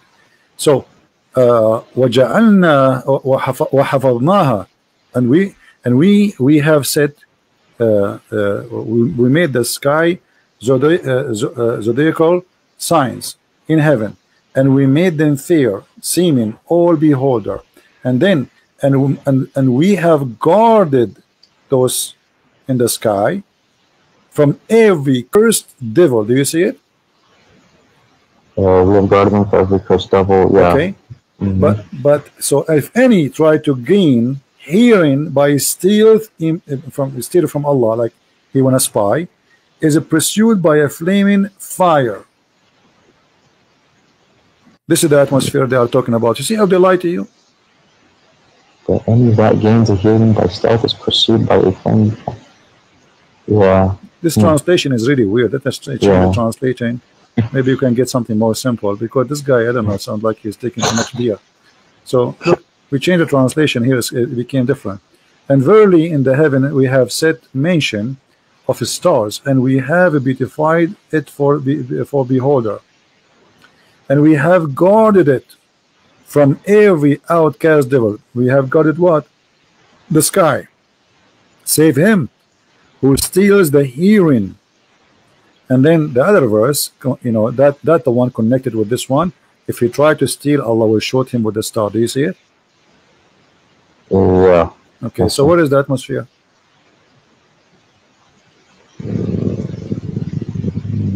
Yeah. And here there's a mistake. You see, the same verse here, they say that this is about the atmosphere, but the verse saying that the stars is located in the nearest heaven. That's mean if this is, but yeah, it says the lamps in the lowest heaven. Yeah, okay, I see. Yeah. The lamps, missiles. And the shaitan, he live in the earth. So Allah, he showed shaitan by a star. Do you know how big the star? Yeah, there's no. This is all his fairy tales for kids. I mean, come on, you are smarter than this. You really believe in this? Shaitan, he will steal information from Allah. He want to spy. Allah showed him by. So Muhammad trying to explain what was those things we see in the sky, especially he live in the desert, so he can see a lot of it every night. You know, they are living in the dark. There's no electricity. So anytime go outside, you will see the sky dark, black. You see nothing. So he look at the sky. He see those stars coming. He think those are shooting stars. He think those are really stars. And Allah shooting this the shaitan trying to spy at Allah, brother. Boing, boing, like Star Wars. Yeah. Yeah, I see. Yeah. So where is the? Yeah, I don't see anything. See, see, the thing is, I don't look in. You know, I just kind of hear what people tell me. I don't really look into actually reading the verse, but I'll have to go back and do some more reading, really try to understand. You know your stuff, man. Let me see. The sky سقفا محفوظا. Allah, he made the sky like a canopy in the top of a mountain called Qaf. You know do you know Qaf? You heard of Qaf? No. Okay, did you hear about the chapter? It's called Qaf in the Quran. Oh, chapter, yeah. Qaf. Okay. Yeah. Qaf, if you ask a scholar, okay, what does Qaf mean? He says this is an azure mountain which is surrounding the earth from all direction. All right. Okay. So this is, let us go and see the interpretation. Here we go. From the narration of his authority Ibn Abbas, this is Tafsir Ibn Abbas, chapter 50, verse number 1. It says the following: that he said the interpretation of Allah saying Qaf. He said Qaf is an azure mountain overlooking this world, and the color of the sky takes from it. Allah swear by it. Do you see it? So what happened is that this is a mountain. It's a blue, and it's surrounding the earth from. The earth is a flat, and there's a wall fence, and then in the top of the fence, in the top of the wall, like a room, there is a dome. That is, or a roof. That is the sky, and the reason the sky is blue because of that mountain. It's clear. I mean, what's wrong with you? Come on. Isn't it clear? Doesn't say that, or I'm saying that? Yeah, and there's a man overlooking this world, and the color of the sky takes from it the lost program. Yeah, true story, brother. This is a pure science, Islamic science. Yeah. Yeah, I've never heard of this one, but yeah, that's. Do you have more miracles? Well, Come on, Dean, leave Islam, my friend. You are smarter than this. You are trying to, okay, well, obviously I can tell you, you yourself, you are not convinced for a second with this madness. I've questioned it before, but I've never, I've never really actually looked into the miracles. Yes. My friend, anything, you see, bring me anything about this cult. This is the most silly, stupid cult ever you can imagine. You speak Arabic, so you have an advantage. You see, they can fool someone. He don't speak Arabic. He know nothing about Arabic. They can say things that not exist there or fabricate. But you speak Arabic. I mean, how is it? And yeah, that's the biggest thing. I'm looking at the translation, and they're not. They keep adding stuff that's not in the Arabic. So no. It is in the in the translation, correct? Yeah, but actually, but do you know that Ibn Kathir in Arabic is like disappear totally in English? There's hundreds of pages from Ibn Kathir in Arabic is taken away from the English translation. I can't find why. They took it off. Anything would look embarrassing for Muhammad. As an example, the story, if you go to read Ibn Kathir in English, read the story about Al-Gharaniq. You heard about Al-Gharaniq, right? When Muhammad, he says, the three daughters of Allah, their intercession, it's a must. So all the story there in the Ibn Kathir, what happened exactly is gone. You open Ibn Kathir in Arabic, you speak Arabic, open Ibn Kathir in Arabic, open Ibn Kathir in English website and read, you will see it's gone. Huh. The story of him bowing down is gone, the story what he said is gone, everything is gone.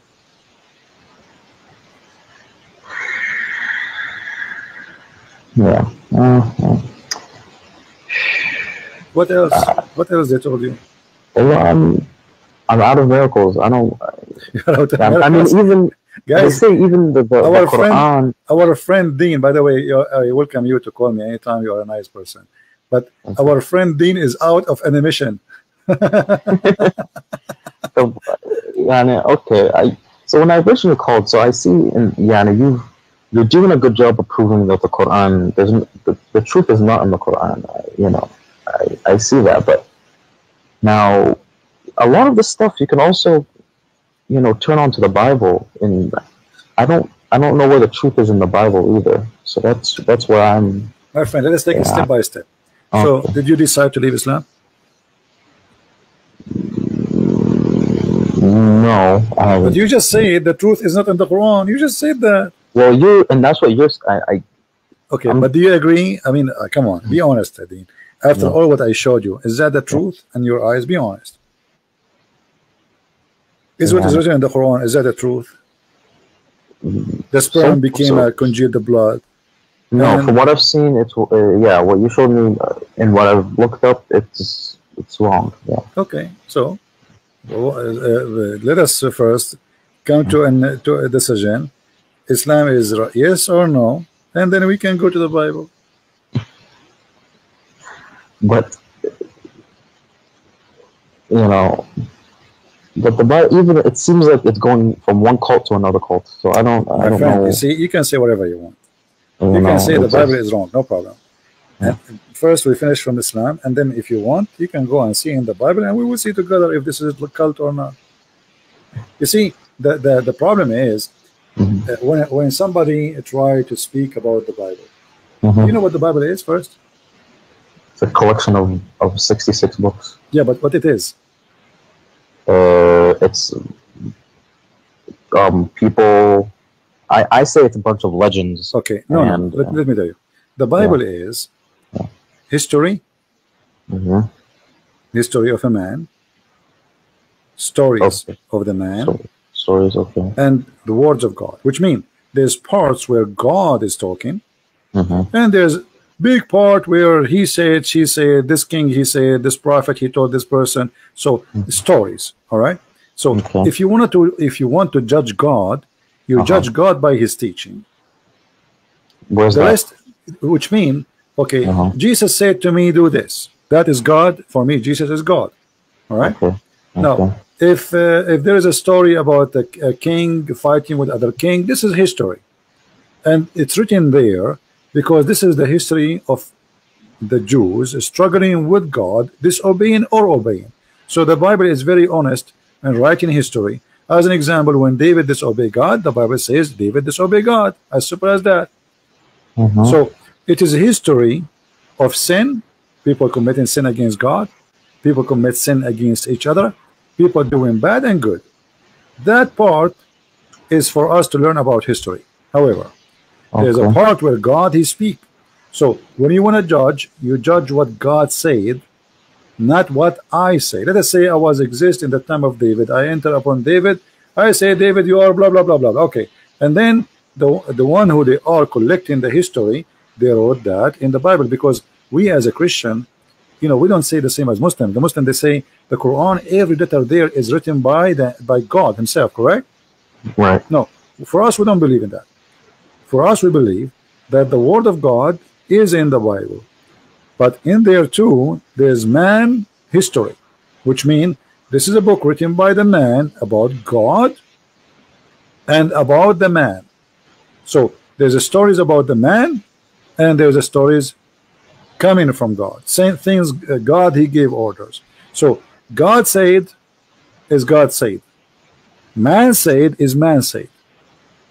Okay. Now how do you know it's coming from God? It says there. It says So because it says it's coming from God, that means it's coming from God. My friend, okay, yeah, The but Quran yeah. says it's No. You see, from God. but So you know, you can prove easy what is what is can be from God, what is not.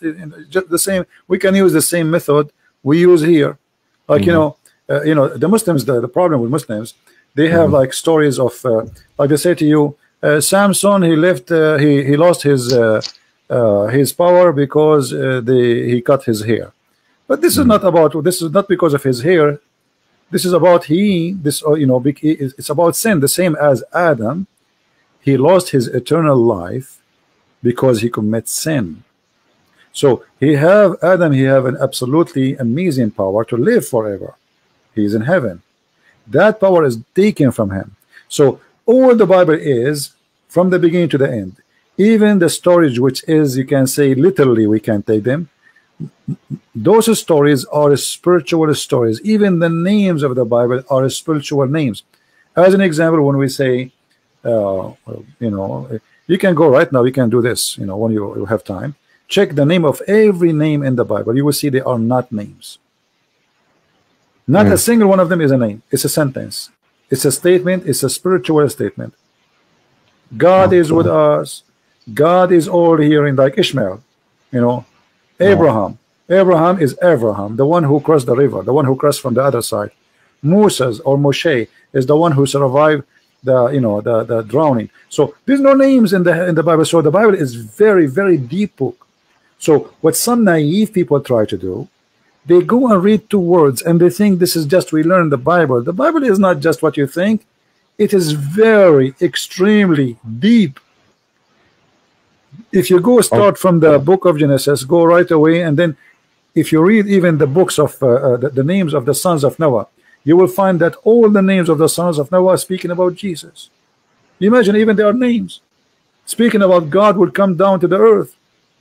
There's 10 names, and those names, all then they present the story of Christ. But when we read them, because we don't speak the language and you don't know what they mean, you think it's just a name. Yeah. So the Bible is different story. Quran is just somebody, you know, when you've been in a school, maybe the teacher, she asks you to make something to put it like in the wall in the school, you know what I mean? Yeah. This is the Quran. It's a bunch of kids putting papers in the wall, and none of the papers connected to like it's suffering from flight of thoughts, while the Bible is extremely deep and amazing book. You can go right now and read. You see, because the you know, like when you read the let's say the Old Testament. The Old Testament is very interesting book if you like to learn about the background of man and God. But for me, I find it more interesting for me to focus in the New Testament. Why? Because that one is just to teach me things about man was, and then the Bible in the New Testament tell me about I am, me. So because I care for me, and the rest is just to give me a background, then I focus on what Jesus says to me. How we arrive, the Old Testament, all of it is about how we arrive to the stage where the Messiah, he come to us. This is the important for us as Christians. The rest is history. I don't really care if David, he have war. I don't care if I don't care. This is history. It's gone. Those people are they are dead, and God will judge them for what they did. So what I care for is Christ. He came to save me, and the rest is history. Christ came. So why do you think? I mean, like you said, we're just a little tiny dust in a there's millions of planets and galaxies. Why do you think Christ came to this planet specifically? There's so much more to the galaxy. It doesn't matter. Let us for the sake of argument say that God, he created a human being in many galaxies. God, we believe God is love. Our God have different character from all other religions. So we believe God is love. This is what the Bible says. God is love, literally. So because God is love, that means he created us because he loves us, not because he want to abuse us. And if you love somebody, aren't you willing to go and save that body? You do. Yeah. So it doesn't matter how small we are, and we are nothing for him. But he is an absolute loving. His love, his nature, this is his nature. You know, it's like saying, why love? You say to somebody, why love is why somebody Why somebody he go and he like his family is in the house, he jump inside the house, there's a fire, and just to save his child, he would die there, because this is love, my friend. Yeah. It's something you cannot explain, because it is more than we can explain. God, he created such a thing, for this is coming from him. He is the source of all love. So when a woman, and the other day I saw a video, I don't know if you saw it in the internet, where there is a dog, a female dog, she put her babies in like a hole in, you know, in the ground, and then the ground collapsed. And if you see this dog, you know, they are trying to dig the ground to save the puppies, but the dog, she keep jumping in, and she wanna push the you know, she is so crazy to she's a dog, but yet she knew she's a mother, you know. You see how amazing it is. So you ask yourself, okay, why she is doing that? She might die too, but she don't care. She is not thinking. She wanna go and save them. And even the rescue, they are trying to take the puppies from the ground. She is bothering them because she keep jumping. They push her away, and she keep jumping. They cannot use tools to take the rocks. So this is amazing love, which is created by God. He put it inside those, we call them mothers, even if they are animals. So love cannot be explained, for it's a miracle of God, and God is a miracle.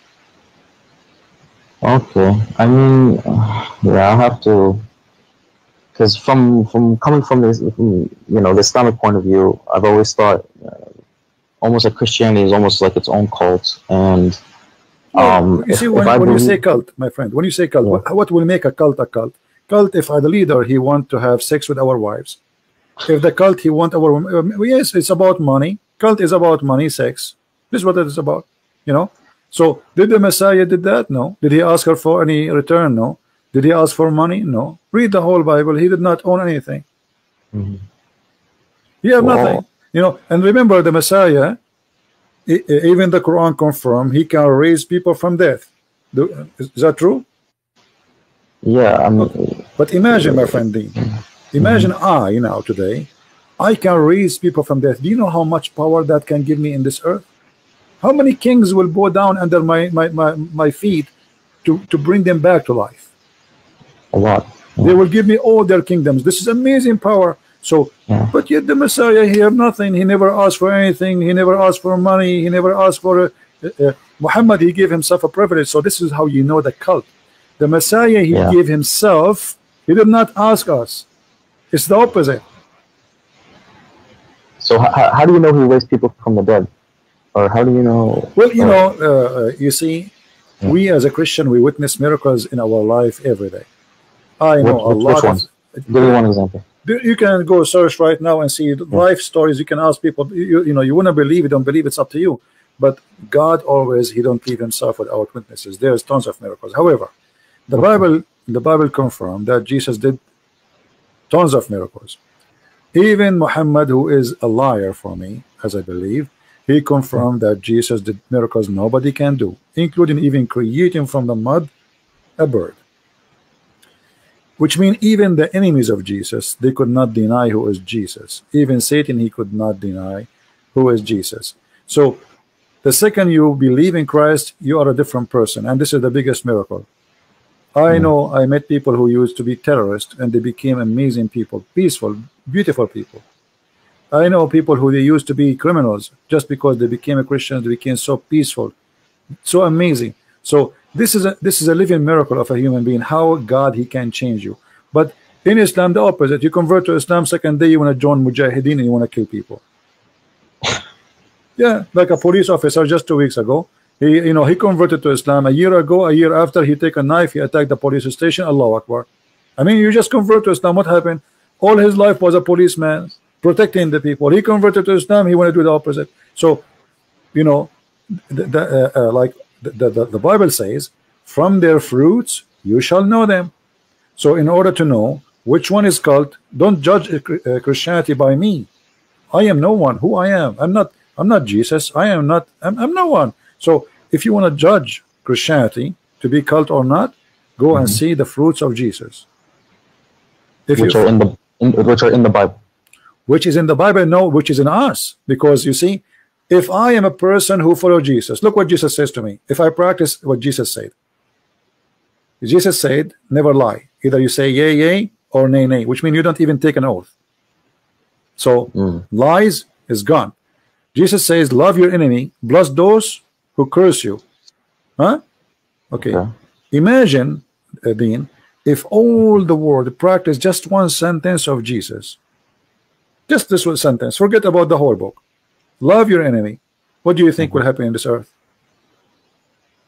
It'll be better. What? There's going to be heaven. Yeah. Right? We will not need weapon. We will not need army. Do you know how much we spend money on in stupid war machines? Most of our, even poor countries, they spend most of their budget in war machines. Their people are dying, but yet they are spending trillions of dollars in buying rusty steel. So a human being life can change if we follow Jesus. Jesus can change you, my friend. Love your enemy. But you know, the Bible, I mean, he doesn't just say love thy enemy. There's the Bible also condones slavery. God, you know, no, that's not true, my friend. That's not true. You see, this is all is wrong understanding. You see, the Jews, they live by the law, eye for an eye. So, which means the Messiah, he says, don't do evil. Don't do evil. Don't be like them. So when he says, if somebody slam your right cheek, give him the other one. And it says clearly, don't do evil as they do. So the Old Testament, it's about people who want to survive. The Jews, you see, if we want to be honest about what happened, we cannot judge the Jews who lived 3,000-4,000 years ago by what's happening today. At that time, the Jews, they've been taken for hundreds of years as slaves, the whole nation. So you are asking the Jews that you cannot treat your enemy the way they treat you, but your enemy can treat you as they wish, and that will prove that you are a good person. This is what you are saying to me, right? So I can come to Dean, I can take his wife, I can take him as a slave, and this Dean, he's a good guy. So what he will do, his job is to let me do it. This is what you are saying, right? Yeah, but this is not real. This is not, you know, this is like just a fantasy of philosophy. You know, those people, they are real people who live in a certain time, and the time is extremely harsh, extremely bad, and they have to survive. You heard that the Jews, they've been enslaved by the Assyrian, correct? Yeah. Okay. The whole nation been taken. I mean, imagine the whole nation, not like a 2 or 3. They took them, all of them. The women, the children, the goats, the cows, everything. And the same happened to them by the Egyptian, correct? Yeah. So in order to judge somebody, we judge him by the time he lived. Muhammad, he came 600 years after Jesus. So after Jesus said, love your enemy, making a human being live forward, higher standard from before. Things is changing forward. Muhammad, he took us back to the cave time. Well, I don't agree with judge someone by the time they lived. I don't know about that. No, we have to agree. Like, imagine you say to me, we have a law for cyber crimes, right? Okay, but at that time, what if imagine you make a cyber crime law at that time, people will laugh at you, right? Right. Okay. Right. So everything have a timing and have a reason. So when you know, like you said to me about the law, like Musa says to his people, do this and do that. But most of those things, if Musa says those things today, people will laugh at him.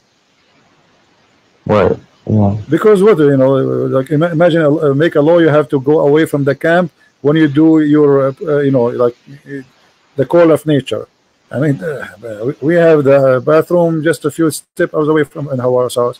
So every, you know, in order to judge an order, you have to judge it by the time it happened. First, we have to see if it's justice. We have to see if it's evil. We have to see how those people are treated. Those people, they have a very savage life, surrounded by savage, surrounded by people believe in slavery, surrounded by people who don't believe in God, surrounded by people believe in killing and kidnapping and taking your money. This is how what they have around them.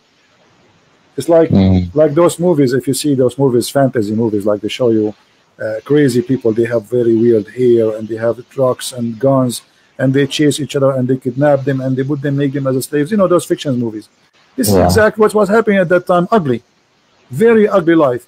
You are not sure if tomorrow will come and you are free. This is the situation.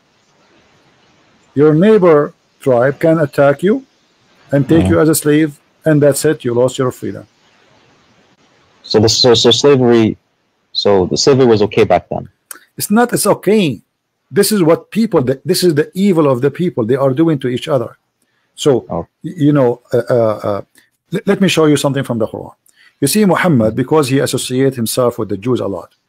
So Muhammad, he understood the law of Moses very wrong. Look what he says in the Quran. Look with me in the screen. Muhammad here is trying to be a Jew, but he tried, but he got himself busted. Oh, who you believe, retaliation is prescribed for you in the matter of a murder. So this is a matter of what? Murder. Okay. The free man for the free man. And the slave for the slave, and the female for the female. But this is not what eye for an eye is. Eye for an eye. If you kill my wife, I don't go and kill your wife.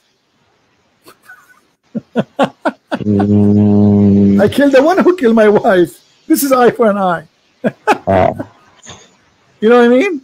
If you kill my slave, I don't go and kill your slave, because the slave did not do anything. Why I want to kill him?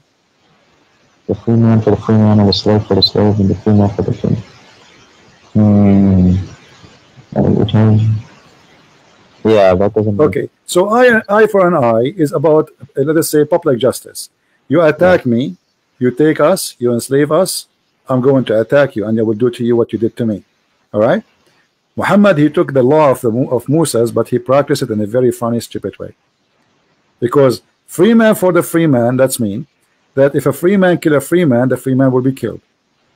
If a free man kill a slave would be killed. Slave for the slave. So a slave he die, a slave will be killed. If you go and read the interpretation, you will see clearly it says if a free man kill a slave, a free man will not be killed. And then he says female for the female, but this is stupid. What do you mean female? You should say the one who killed the female should be killed. So later Muhammad, when he did this law, people, they start laughing at him. He abrogated this verse. If you ask Muslim, they will say to you, this is abrogated. Okay, why did Allah find himself funny and stupid? Yes, he found himself stupid and people laugh at him. Otherwise he will keep it. Ask yourself, I am a prophet, I make a verse, why after 2 weeks or 3 weeks I will abrogate it? Doesn't make sense. It's not like, you know, if this is a verse was given by Moses and Muhammad came 1,000 years after, I understand there's a huge different timing, as we said, because there's a law match with the timing. But this is the same prophet. After a few weeks he changed his mind because people, they start laughing at him, for this is not a justice. So if you want to understand what people they practice during their lifetime, you have to put yourself in their shoes. Muhammad, he did nothing and he have no God. This guy, he is a stealing law of somebody, and because he didn't understand their law, his law became funny. This is not what Musa said. You know what I mean? So when you see in the Old Testament war, well, those people, everybody his hand on them, everybody want to kill them, everybody want to fight them. So they are living in the time where everybody attacking everybody want to take them slaves. So either you die or they die. As simple as that. This is the balance. You know, the Roman and the Persian before Christianity, they were killing each other for how many years?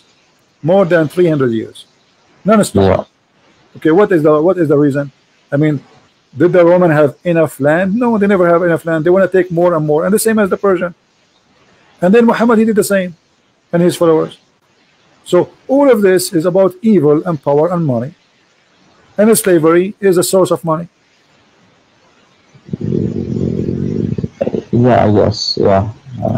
So what I'm trying to say to you, in order to judge somebody, live in his time.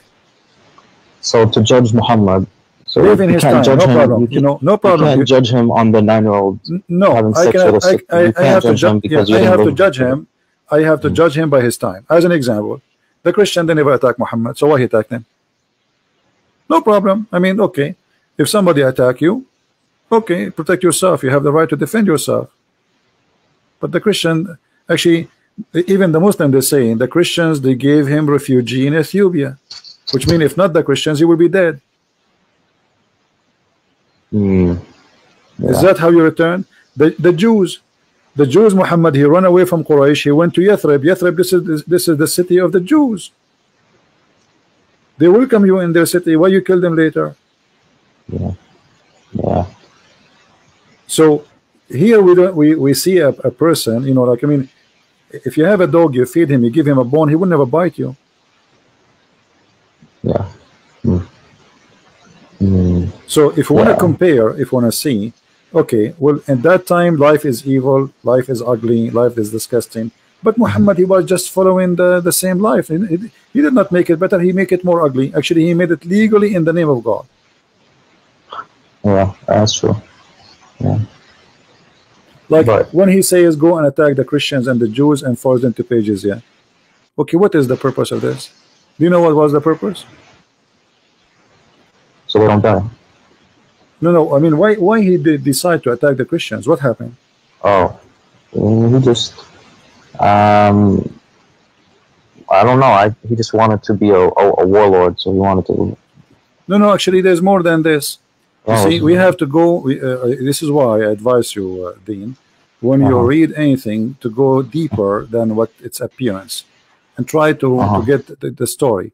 You see, if you go to the verse before it, chapter 9, verse 28, it says, "Oh, who you believe, the idolaters only are unclean, najis, filthy. You know what najis mean, right?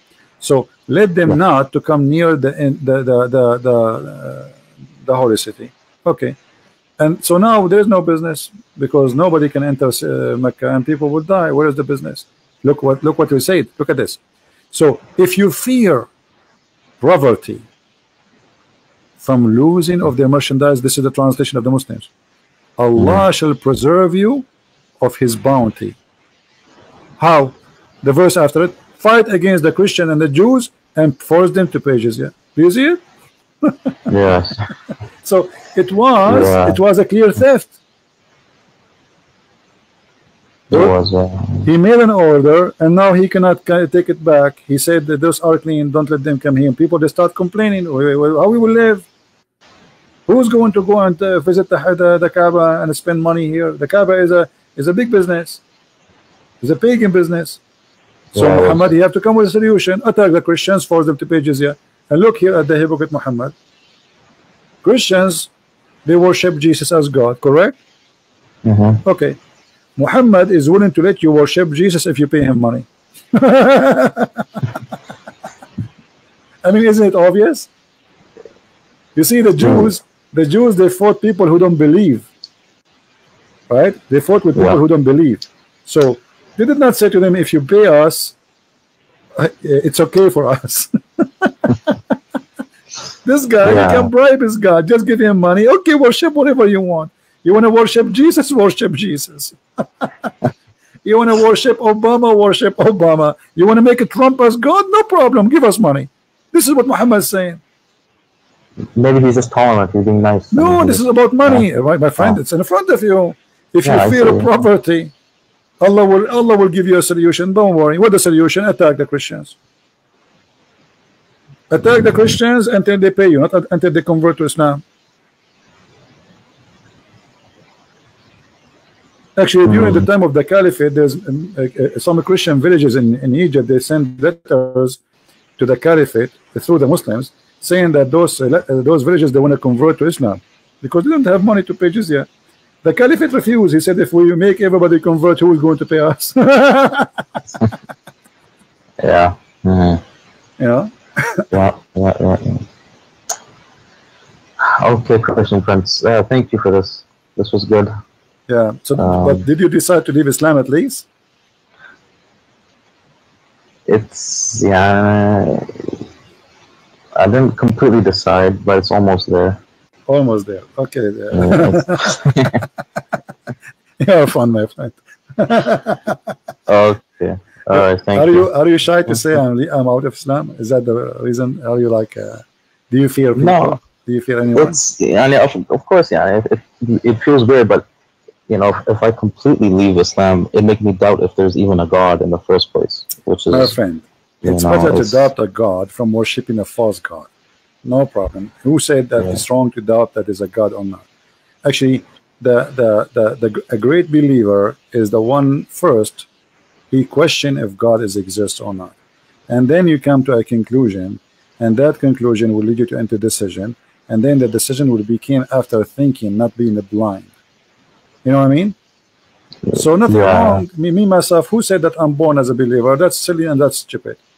You know, all of us we question, all of us we wonder, like maybe Christianity is false, maybe Jesus is just a normal person, maybe. I ask myself all those questions. So nothing wrong with saying I am out of this, and being an atheist for a second is better than being a slave of God, which is false God, for all your life. I agree. Yeah, I agree. You know, at least free yourself, and then you are a free thinker. Think, be free. Yeah. You know, it's like you know how I can see. I mean, what is out this box if I don't jump out of it? Then I have a question for you. Then how did you come to realize that God existed? Well, there is many ways. You know, you see, the first thing will take my attention is how deep the teaching of the Messiah. When you read any of his statements, you will see that even though he spoke 2,000 years ago, even though you are reading a translation, which will make it less, let us say, I mean, it's like we lose a lot of you know, let us say, the language power, you know. But still, you will see that you feel something. It's like speaking to you about you. It's not about Jesus. If you open any chapter, wherever Jesus he spoke, you will find that he is talking to you about today, your life problem, not about something happening 2,000 years ago. Which means this message is very special. It doesn't expire. It's not about certain time. It's about you and God. It's not about all people. It's about you as a person. So speak to you in a very personal way. I never read the Bible. I never read a speech of the Messiah, even though I did read it 100 times. Each time I read, I learn something new and I feel something different. When I read the Quran, I was always feeling something. You know, sometimes I cried too. So maybe because this is under the influence. You cry from what? From this? Yeah, or just listening to it sometimes. My friend, maybe because you are not having a deep thinking. You know, like you know Arabic, right? Read with me carefully. Yeah. Okay. Yeah. You said you cry. I want to make you cry now. Read this. Okay. You see, I did not change the verse. Here we go in front of us. It says, اتخذوا أحبارهم ورهبانهم أربابا من دون الله والمسيح. Disaster. Here we go. I told you will laugh. Here we go. What kind of religion this religion is? This is Arabic? How you say they took their monks and rabbi as gods instead of Allah and the Messiah? Yeah. And then the Muslims, in order to fix it, they say, no. Here Al-Masih go back to the Wa'id go back to Ahbarahum wa Ruhbanahum. I never heard of such a thing. It says it clearly. They took their rabbi and their monks as God instead of Allah and the Messiah. Anyone who speaks Arabic, he will notice the Quran saying that you should take Allah and the Messiah as God. But in the translation is different.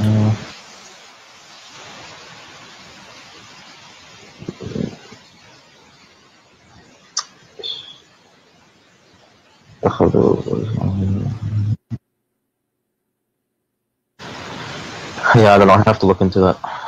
But this is what it says in Arabic, correct? I'm not making things up.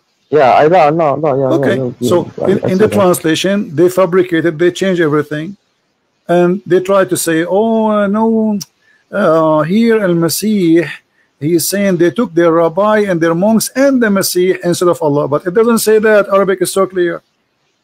Yeah. You know, and what the verse is saying that the Messiah and Allah is one God. Okay. All right. So when you say to me you used to read the Quran and cry, I think you were maybe cutting some onion, my friend. Not even me reading it, just listening to it. You know, they say the poetry. Let me tell you, like you see, singing, this is the influence of a nice voice, singing something. If you bring the same guy, he sing. Do you know the story of this guy? What his name? The sheikh who made the chapter. It's called the chapter of At-Tufaha. No. Yeah, there's a very famous scholar, Muslim sheikh, Saudi. So they have a conference. Let me see, maybe I can find it for you on YouTube. Hold on. So you know, they want to show them how powerful the Quran is. So he said, who is here volunteer to come to the stage? And you know, a French guy, he came. He don't speak Arabic. So they said to him, the sheikh now is going to recite to you two things, and he will sing them in the same way. You tell us which one touch your heart. You know, and the sheikh, I will find you that. The sheikh, he recite two chapter. One of them he fabricated. It's about the apple. All right, and the other one is the Quran. And then he asked him, which one touch your heart more? The French guy, he said the chapter of the apple. Here we go.